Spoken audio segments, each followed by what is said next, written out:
ಒಬ್ಬ ಅಯೋಗ್ಯ ಬಿಜೆಪಿಯವರಿಗೆ ಪತ್ರ ಓದುವ ಶಕ್ತಿ ಇದೆಯಾ? ಪ್ರಿಯಾಂಕ್ ಖರ್ಗೆ ಬರೆದಿರುವ ಪತ್ರವನ್ನ ನೆಟ್ಟಗೋದಿ. ಇದು ಬಿಜೆಪಿ ನಾಯಕರಿಗೆ ಶಾಸಕ ಪ್ರದೀಪ್ ಈಶ್ವರ್ ತಿರುಗೇಟು ಕೊಟ್ಟಂತಹ ಪರಿ. ಆರ್ಎಸ್ಎಸ್ ಚಟುವಟಿಕೆಯನ್ನ ಮಾಡಿ, ಆದ್ರೆ ಸರ್ಕಾರಿ ಶಾಲೆಯಲ್ಲ. ಬೆಂಗಳೂರಿನಲ್ಲಿ ಕಾಂಗ್ರೆಸ್ ಶಾಸಕ ಪ್ರದೀಪ್ ಈಶ್ವರ್ ಕಿಡಿಕಾರಿದ್ದಾರೆ. ಏನ್ ಹೇಳಿದ್ರು ಬನ್ನಿ ನೋಡೋಣ.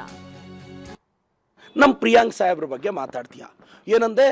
ಅದೇನೇನೋ ಮಾತಾಡ್ತೀಯಲ್ಲ. ಪ್ರತಾಪ್ ಸಿಂಹ ನೀನಲ್ಲ, ನಿಮ್ಮಪ್ಪ ಅಲ್ಲ, ನಿಮ್ಮ ತಾತ ಅಲ್ಲ, ಯತ್ನಾಳ್ ಅವ್ರ ಅಪ್ಪ ಅಲ್ಲ, ಅವ್ರ ತಾತ ಅಲ್ಲ. ನಮ್ಮ ಮಲ್ಲಿಕಾರ್ಜುನ್ ಖರ್ಗೆ ಸಾಹೇಬ್ರನ್ನ, ಪ್ರಿಯಾಂಕ್ ಖರ್ಗೆ ಸಾಹೇಬ್ರನ್ನ ನೀವೇನು ಮಾಡೋಕ್ಕಾಗಲ್ಲ. ಇಷ್ಟಕ್ಕೂ ನಮ್ಮ ಸಾಹೇಬ್ರ ಪತ್ರದಲ್ಲಿ ಏನು ಬರೆದಿದ್ದಾರೆ? ಒಬ್ಬ ಅಯೋಗ್ಯನಿಗೆ BJP ಅವನಿಗೆ ನಿಮ್ಗೆ ಓದೋ ಶಕ್ತಿ ಇದೆಯಾ? ಪತ್ರದಲ್ಲಿ ಏನು ಬರೆದಿರೋದವರು? RSS ಚಟುವಟಿಕೆಗಳನ್ನ ಸರ್ಕಾರಿ ಶಾಲೆ, ಅನುದಾನಿತ ಶಾಲೆಗಳು, ಬಡವ್ರ ಮಕ್ಳು ಇರ್ತಾರ್ರಿ. ನಿಮ್ಮ ಮಕ್ಕಳು NPS DPSಗಳಲ್ಲಿ ಓದ್ತಾ ಇದ್ದಾರಲ್ಲ, ನಿಮ್ಮ ಮಕ್ಕಳು ಇಂಟರ್ನ್ಯಾಷನಲ್ ಸ್ಕೂಲ್ಸಲ್ಲಿ ಓದ್ತಾ ಇದ್ದಾರಲ್ಲ, ಆ ಇಂಟರ್ನ್ಯಾಷನಲ್ ಸ್ಕೂಲ್ಸಲ್ಲಿ ನೀವು ಚಟುವಟಿಕೆ ಮಾಡ್ಕೊಳ್ರಪ್ಪ, ನಮ್ದೇನು ಅಭ್ಯಂತರ ಇಲ್ಲ.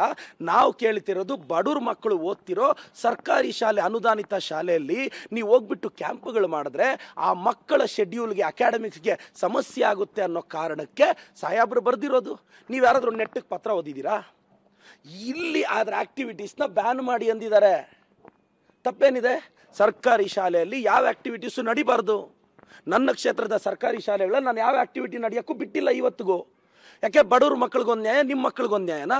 ಅಶೋಕಣ್ಣ, ನಿಮ್ಮ NPS ಇದೆ ಅಲ್ಲ, ಎಲ್ಲ NPS ಅಲ್ಲೂ ಪರ್ಮಿಷನ್ ಕೊಡೋಣ.